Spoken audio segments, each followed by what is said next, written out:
आज सुबह से ही इसकी तबीयत में उदासी की सी कैफियत छाई हुई थी। शायद आज दिया का बर्थडे था इसलिए, मगर ये दिन मनाने के लिए दिया दुनिया में मौजूद नहीं थी। आज ऑफिस में भी वो खामोश ही रहा। ऑफिस से वापसी पे घर जाने का दिल नहीं चाहा, तो इसने कार दिया के घर की तरफ मोड़ ली। अरे अब्बास, अच्छा हुआ तुम आ गए आज मेरे पास। कैसे हो बेटा? अब्बास की खाला दिया की अम्मी अब्बास को देखकर मुस्कुराती हुई बोली। मैं ठीक हूँ, आप कैसी हैं? खालू घर पे मौजूद हैं? अब्बास सोफे पे इनके बराबर में बैठता हुआ इनके शौहर का पूछने लगा। अब्बास को महसूस होता जैसे इनके शौहर अब्बास को कुछ खास पसंद नहीं करते, इसलिए वो कभी अपनी खाला से मिलने आता। नहीं, तुम्हारे खालू अपने दोस्त के यहाँ गए हैं। साकिब और राकिब दोनों ही अपने अपने बीवी बच्चों को लेकर बाहर निकले हैं। मैं ही घर पर अकेली मौजूद हूँ। उन्होंने शौहर के साथ साथ अपने दोनों बेटों के बारे में भी बता दिया और खामोश हो गई। दिया को मिस कर रही हैं आप? अब्बास इनको खामोश देखकर पूछने लगा। इनके चेहरे पे उदासी और ज़्यादा रकम हो गई। नई बात थोड़ी है, वो तो हर रोज़ याद आती है। हाँ, आज कुछ ज़्यादा ही ख्याल आ रहा है इसका। 22 साल पहले आज ही के दिन तो मेरी गोद में आई थी। तुम्हारे खालू और मैं बहुत खुश थे दिया की पैदाइश पर। वो तो अपना गम भुलाने के लिए किसी दोस्त के यहाँ चले जाते हैं, मगर मैं दिया से ही बातें करके अपना वक्त गुजार लेती हूँ। उन्होंने सोफे पर रखा अपना टैब अब्बास की तरफ बढ़ाया जिसमें दिया की तस्वीर मौजूद थी। अब्बास दिया की तस्वीर देखने लगा, एक के बाद दूसरी फिर तीसरी चौथी। वो दिया की सारी तस्वीरें देखने लगा जो इसने मुख्तलिफ अंदाज में खिंचवाई थी या खुद खींची थी। एक तस्वीर पे इसकी नज़र पड़ी तो इसकी आंखें हैरत और बेयकीनी से खुली रह गई। कोमल, बेसाख्ता बाज के मुंह से निकला। दिया के साथ मुस्कुराती हुई दूसरी लड़की वो कोमल ही तो थी। तुम जानते हो कोमल को? यही तो वो दिया की दोस्त थी जिसने अपनी आंखों के सामने मेरी दिया को उजड़ते हुए देखा था। बाद में मालूम हुआ था वो बहुत गहरा सदमा लिया था इस बच्ची ने। अब्बास बेयकीनी से अपनी खाला को देखता हुआ इनकी बातें सुन रहा था। वो और भी कुछ कह रही थी शायद, मगर वो उठकर वहाँ से चला गया। अब्बास को आज भी वो दिन याद जब रोती हुई इसकी खाला ने इसे फ़ोन पर दिया कि डेथ के बारे में बताया था। कैसे फटे हुए कपड़ों में इसकी डेड बॉडी को लाया गया था। अखबार के फ्रंट पेज पे ये खबर ज़ीनत बनी थी कि यूनिवर्सिटी की तलबा को इसके दो क्लास के दो लड़कों ने ज़्यादती का निशाना बनाया। अब्बास को कोमल का ज़ोर-ज़ोर से चीखना, चिल्लाना और रोना याद आने लगा। फिर आज़ाद की बात में भी कभी-कभी ऐसा भी होता है अब्बास कि जो हम सोच रहे हो हकीकत इसके बरअक्स हो। यानी कोमल जो भी एक्ट करती वो सब इसने रिया के साथ होता देखा था। अब्बास ने कार को ब्रेक लगाया। इससे लगा शायद वो अभी कार ड्राइविंग नहीं कर पाएगा। आराम से आप ही आराम से लेटें बिल्कुल। हुनैन नवीन को बेड पे लेटाते हुए बोली। थोड़ी देर पहले नवीन को अस्पताल से घर लेकर आए थे। कल से वो नवीन की किसी बच्ची की तरह केयर कर रही थी। हुनैन, तुम भी अपने कमरे में जाकर थोड़ी सी देर रेस्ट कर लो। कल से ही नवीन के साथ हॉस्पिटल में मौजूद हो। शाहनवाज हुनैन को देखता हुआ बोला। नवीन का मिसकैरेज हो चुका था। घर में सबको इस बात का दुख था। कल नवीन की हालत बिगड़ी तो नवीन की जिद पर हुनैन ड्राइवर के साथ इसको इसकी सहेली डॉक्टर शैला के पास ले गई, जहाँ अल्ट्रासाउंड टेस्ट करने के बाद ये बताया गया कि ज़ोर से फर्ज पे गिरने के बाद इस बेबी की हार्ट बीट बंद हो गई, जिसकी वजह से अबॉर्शन करना पड़ा। ये खबर शाहनवाज के लिए बहुत बुरी खबर थी। कल से घर का माहौल में अजीब अफसर्दगी छाई हुई थी। कैसी तबीयत है अब तुम्हारी नवीन? मैं तुम्हारा दर्द समझ सकती हूँ, तुम परेशान मत होना। अल्लाह तुम्हें जल्द दोबारा खुशी देगा। हुनैन के रूम से जाने के बाद वजिया के और शाहनवाज के रूम में आई। अपनी व्हीलचेयर नवीन के सामने बेड के पास रोकती हुई बोली। आप मेरा दर्द नहीं समझ सकती वजिया। मैंने अपना बच्चा दुनिया में आने से पहले खो दिया। अल्लाह आपके दोनों बच्चों को सलामत रखे। मैं इस वक्त जिस तकलीफ से गुजर रही हूँ इसका कोई भी अंदाज़ा नहीं लगा सकता। नवीन के कहने पर शाहनवाज इसे बेड पर बिठा चुका था और इसी का हाथ थामे बैठा हुआ था। नवीन की बात सुनकर वजिया भी अफसरदा हो गई। नवीन, तुम्हारी भी गलती है। जब इमरजेंसी होती तो करीब हॉस्पिटल में जाया जाता है। यूँ ज़िद नहीं की जाती कि मुझे मेरी दोस्त के पास लेकर जाओ। घर से करीब कितने अच्छे और बड़े हॉस्पिटल मौजूद थे जहाँ फौरी तौर पर ट्रीटमेंट दिया जाता, तो यूँ आज हमें पछताना नहीं पड़ता। शाहनवाज नरमी से नवीन को इसकी गलती का एहसास दिलाने लगा। ये भी मेरी गलती है शाहनवाज। इस सारे किस्से में किसकी गलती है ये आप अच्छी तरह जानते हैं। बात अच्छे और बड़े अस्पताल की नहीं होती, ना ही बर वक्त ट्रीटमेंट की। बस मेरी बच्ची की किस्मत में कत्ल होना लिखा था, वो भी अपने भाई के हाथों। नवीन तल्खी से बोले तो शाहनवाज खामोश हो गया, जबकि वजिया नज़रें चुराने लगी। वजिया शाहनवाज दोनों ही एजाज से बेहद खफा थे। ना ही इसकी बात सुन रहे थे, ना ही इससे बात कर रहे थे। आज़ाद अपने किए पर बहुत शर्मिंदा। नवीन इसने बिल्कुल ऐसा नहीं सोचा था। साफ महसूस हो रहा था वजिया अपनी तरफ से बात बनाकर आज़ाद की सफाई दे रही है। वजिया आप मुझे इसकी तरफ से इस एक्सप्लेनेशन मत दें, वो कितना शर्मिंदा इसका अंदाज़ा मुझे हो चुका है। एक दफ़ा भी जो आया हो मुझसे माफ़ी मांगने, मगर मैं आपको या किसी दूसरे को ब्लेम नहीं कर रही। जो सच है वो ये कि आज़ाद ने मेरा बहुत बड़ा नुकसान किया है। पलकें झपक कर वो अपनी आँखों की नमी साफ करती हुई बोली, तो शाहनवाज़ और वजिया दोनों ही खामोश हो गए।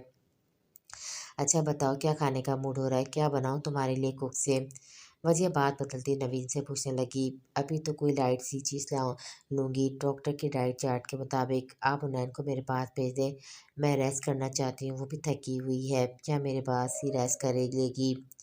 नवीन को अभी भी आज़ाद की तरफ से खतरा था। वो नहीं चाहती थी कि उन्नयन अपने कमरे में अकेली रहे। नवीन की बातों पर वजिया सर हिलाकर रूम से बाहर निकल गई और शाहनवाज़ उठकर रूम का दरवाज़ा बंद करता हुआ नवीन के पास आकर बैठा। हुनैन अपने रूम में आकर शावर लेने चली गई। वो कल से ही हॉस्पिटल में नवीन के साथ मौजूद थी। नवीन की हालत पर न सिर्फ इसका दिल दुखा था, बल्कि इसे आज़ाद की वजह से शर्मिंदगी भी हुई थी और अब इसे आज़ाद पर गुस्सा भी आने लगा। आज़ाद इसकी बहन के साथ इस हद तक बुरा कर सकता है, हुनैन को आज़ाद से ऐसी उम्मीद हरगिज़ न थी। हुनैन टॉवेल से बाल खुश करती हुई बाहर निकली तो आज़ाद को अपने कमरे में मौजूद पाया। शायद वो इसी वक्त ऑफिस से घर आया था। कैसी हो? वो नन के पास आकर इसे पूछने लगा। कल वाले वाक़ये के बाद से इन दोनों का आमना-सामना हुआ था। खैरियत तो तुम्हें इसकी पूछनी चाहिए जिसका तुमने नुकसान किया है। हुनन आज़ाद को देखकर तंज़ करती हुई बोली, क्योंकि इसने नवीन का नुकसान करके इसका भी दिल दुखाया था। मम्मा और डैड की तरह तुम्हें भी यही लग रहा है कि मैं गलत हूँ? आज़ाद इसको तंज़ भरा लहज़ा नज़रअंदाज करता हुआ पूछने लगा। तुम अभी भी अपनी गलती नहीं मानोगे आज़ाद, जाने-अनजाने में सही, मगर तुमने इसे नुकसान पहुँचाया है। तुम्हें एक पल के लिए भी ज़रा ख़्याल नहीं आया आप ही की कंडीशन का? हुनैन अफ़सोस से इसको देखकर पूछने लगी, मैंने इसे पुश नहीं किया था, मैं सच बोल रहा हूँ, तुम्हें इतनी बड़ी बात बिल्कुल झूठ नहीं बोलूँगा। इसके साथ जो भी कुछ हुआ इसकी कसूरवार वो खुद है। बहुत बड़ी गेम प्लानर है तुम्हारी बहन, सिर्फ मुझे, मेरे माँ-बाप और तुम्हारी नज़रों में गिराने के लिए वो इस हद तक गिर गई है। इसने अपना बच्चा गिरा दिया या फिर ये कि इसी के बच्चा चाहिए नहीं था। इसी वजह से इसने एक तीर से दो शिकार किए। आज़ाद को ये बात समझ में आई थी और यही हकीकत इसने शाहनवाज़ और वजिया को भी बताने की कोशिश की थी। मगर इसकी बात समझने की बजाय वो दोनों उल्टा इसी पर बरहम हो गए। अब वो हकीकत हुनैन को बता रहा था। आज़ाद तुम्हें मालूम है तुम मेरी बहन के बारे में क्या बोल रहे हो? क्या इल्ज़ाम लगा रहे हो तुम आप ही पर? कोई भी औरत इतनी गिरी हुई नहीं हो सकती कि वो खुद अपने बच्चे को नुकसान पहुँचाए। मुझे तुम्हारी सोच पर अफ़सोस हो रहा है, हैरत हो रही है मुझे आप ही से तुम्हारी इस कदर नफ़रत को देखकर। क्या तुम अपना किया धरा उल्टा मेरी बहन के ऊपर थोप कर इसे कसूरवार ठहरा रहे हो? शर्म आनी चाहिए तुम्हें। उन्होंने गुस्से में सख्त लहजा अख्तियार करती हुई बोली और अपनी आंखें साफ करने लगी। तब आज़ाद ने इसके करीब आकर इसके दोनों बाजू थामे। आज मुझे भी अफ़सोस हो रहा है ये देखकर कि तुम्हारे दिल में मेरे लिए कितनी मोहब्बत है, कितना यकीन करती हो तुम मेरा। तुम्हारी बहन बदले की आँख में बिल्कुल अंधी हो चुकी है। वो एक घटिया लड़की है और बहुत जल्द इसकी असलियत तुम्हारे और डैड के सामने लेकर आऊँगा। आज़ाद ने हुनैन को बोलते हुए झटके से इसके बाजू छोड़े। ठीक है, जो तुम्हें करना है तुम करो, मगर जब तक के लिए मुझे अपनी शक्ल मत दिखाओ। कल तुमने ही कहा था ना कि तुम्हें अच्छा नहीं लगेगा कि मैं तुम्हारी वजह से हर्ट हूँ या फिर मुझे कोई तकलीफ़ पहुँचे, मगर आज तुम अपनी बातों से मुझे हर्ट कर रहे हो, तकलीफ़ दे रहे हो। यहाँ से चले जाओ प्लीज़। हुनैन का मज़ीद दिल दुखने लगा। वो रोती हुई बोली। आज़ाद एकदम एक संजीदा नज़र इस पे रोते चेहरे पर डालकर इसके कमरे से बाहर निकल गया। आज़ाद गुस्से में हुनैन के कमरे से निकला और इरादा इसका अपने कमरे में जाने का था, मगर इसने शाहनवाज़ को नवीन के कमरे से वजिया के रूम में जाता देखा तो नवीन के रूम में आया। वो बेड पर लेटी हुई थी। आज़ाद को देखकर तकिए से टेक लगाकर बैठ गए। कैसा फ़ील कर रहे हो आज़ाद? रोना तो नहीं आ रहा तुम्हें? वो मुस्कुराती हुई आज़ाद से पूछने लगी। मैंने यही फ़ील किया नवीन कि तुम मेरी सोच से भी ज़्यादा नीच और घटिया लड़की हो।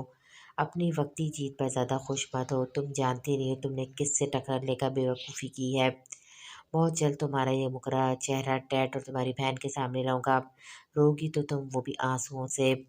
आज़ाद नवीन को बोलता हुआ कमरे से निकल गया और नवीन मुस्कुराकर सर नफ़ी में हिलाती हुई बेड पर लेट गई। आप कब सोकर उठी? आप ही मुझे उठा लिया था।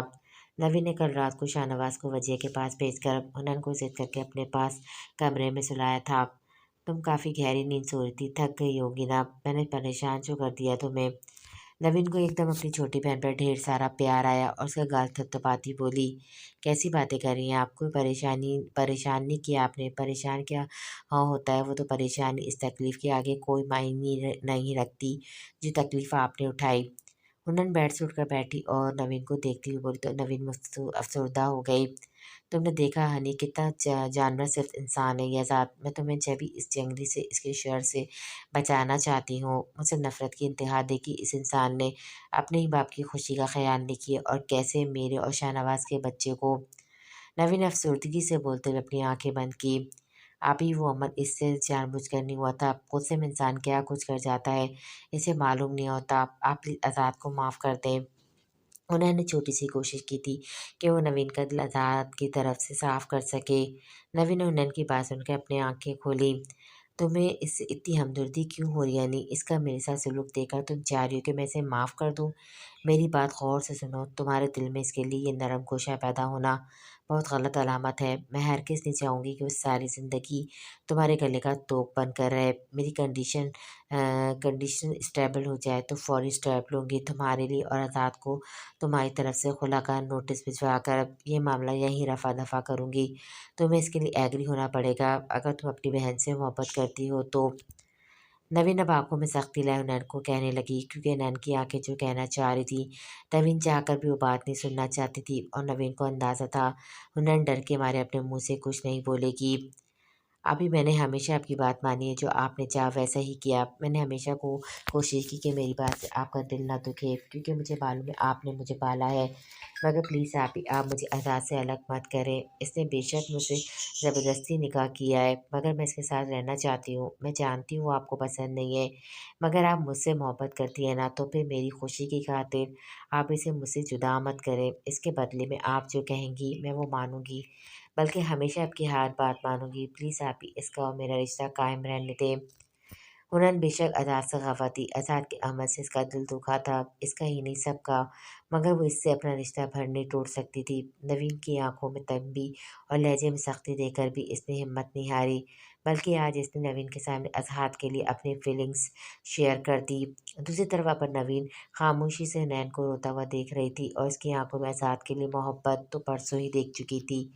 मगर नवीन को न जाने क्यों इल्म था, हुनैन कभी भी डर कर अपनी मोहब्बत का इकरार इसके सामने हरगिज़ नहीं करेगी, क्योंकि वो जानती थी कि नवीन आज़ाद को नापसंद करती है। मगर आज यहाँ वो गलत साबित हुई थी।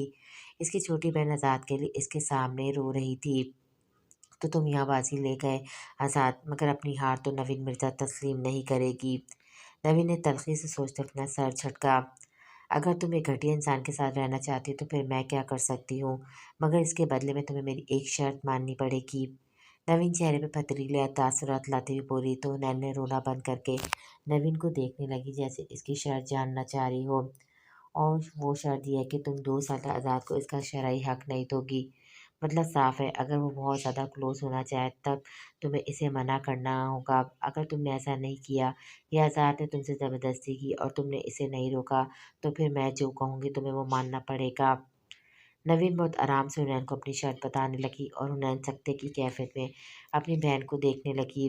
ये कैसी शर्त है आप ही, ये कैसे मुमकिन है? वो शौहर है मेरा, अगर आज़ाद खुद। उन्होंने हैरत ज़दा होकर नवीन के आगे बोलना चाहा, तो उसने हाथ के इशारे से इसे रोका। ये अगर मगर नहीं करो मेरे सामने। अभी तुमने खुद ही बोला है कि बदले में मैं जो चाहूँगी तुम वो मानोगी। तुम्हें मुझसे कितनी मोहब्बत है यानी, इतनी मोहब्बत तो होगी कि तुम मेरी इस बात का एहतराम करो। अब देखना ये है कि जिसके लिए तुम मेरे सामने इतने आंसू बहा रही हो, वो तुम्हारी इस ख्वाहिश का कितना एहतराम करता है। एक ही काम के लिए तो शादी नहीं की ना इसने। अब तुम अपने कमरे में चली जाओ, मैं थोड़ी देर अकेली रेस्ट करना चाहती हूँ। नवीन ने बेड पर लेटकर कंफर्ट मुंह तक ओढ़ लिया और हनन खामोश बैठी इसकी शर्त के बारे में सोचने लगी। कल हुनैन से मुलाकात के बाद वो अपने फ्लैट में आ गया था। रात भी घर पहुंचने के बजाय यहीं रुका। अभी वो ऑफिस से वापसी में भी यहीं अपने फ्लैट में आया था। इस वक्त टेरिस में खड़ा सिगरेट पीने में मगन था। इसे कल से ही बार बार नवीन का मुस्कुराता हुआ मुकर्रर चेहरा याद आ रहा था, जो कल से इसके गुस्से की वजह बना हुआ था। कोई औरत इतना कैसे गिर सकती है कि किसी दूसरे से इंतकाम लेने के लिए अपने ही बच्चे को। आज़ाद सिगरेट पीता हुआ सोचने लगा, एक नंबर की मकार और झूठी औरत सबके सामने ये जाहिर कर गई कि मैंने इसे धक्का दिया है। आज़ाद ने सिगरेट पीते हुए तलखी से सोचते हुए अपना सर झटका। अचानक एक ख्याल उसके दिमाग में आया, झूठी और मकार तो वो है।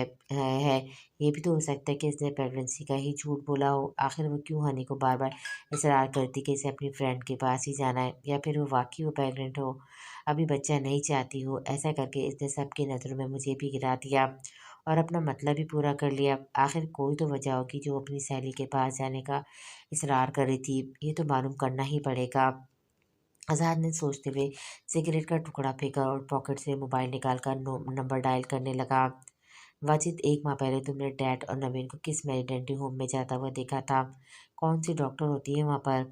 वाजिद के जवाब पे आज़ाद ने गुस्से से दांत पीसे लास्ट में दाल में कुछ काला था। सुनो, नवीन मिर्ज़ा के बारे में मुझे एक-एक डिटेल चाहिए। यहाँ ऑफ़िस से पहले इसने और कहाँ पर जॉब की है? इसके दोस्त, अहबाब, मिलने-मिलाने वाले कॉलेज, स्कूल फ्रेंड्स सबके बारे में मुझे मालूमात दो।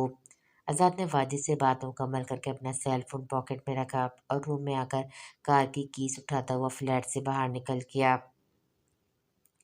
जी फरमाइए, किस सिलसिले में मिलना है आपको? डॉक्टर शैला ने अपने सामने बैठे नौजवान से पूछा, जो कि अपने मोबाइल में मसरूफ़ था। मेरी गर्लफ्रेंड की प्रेगनेंसी को 4 मंथ हो गए हैं। कोई भी डॉक्टर इसके अबॉर्शन के लिए रेडी नहीं। सबका कहना है कि काफ़ी रिस्क है। मैं चाहता हूँ आप मेरी हेल्प करें। सामने बैठे नौजवान ने मोबाइल से अपनी नज़रें हटाकर बगैर झिझके अपना मसला डॉक्टर शैला को बताया और डॉक्टर शैला से इनकी मदद चाही। देखिए मिस्टर, सबसे पहली बात तो ये कि आप अपनी वाइफ के मुतालिक नहीं, गर्लफ्रेंड के मुतालिक बात कर रहे हैं। हम ऐसे केसेस में हाथ नहीं डालते। इस तरह हॉस्पिटल की रिपुटेशन ख़राब होती है। और दूसरी अहम बात, 4 month pregnancy is not early stage. ये वाकई रिस्की है। मैं इस सिलसिले में आपकी कोई मदद नहीं कर सकती। डॉक्टर शैला ने अपने सामने बैठे इस नौजवान को देखते हुए जवाब दिया, जिसके ब्रांड, कपड़ों और हाथों में पकड़े महंगे मोबाइल से इसकी माली हैसियत का अंदाज़ा लगाया जा सकता है।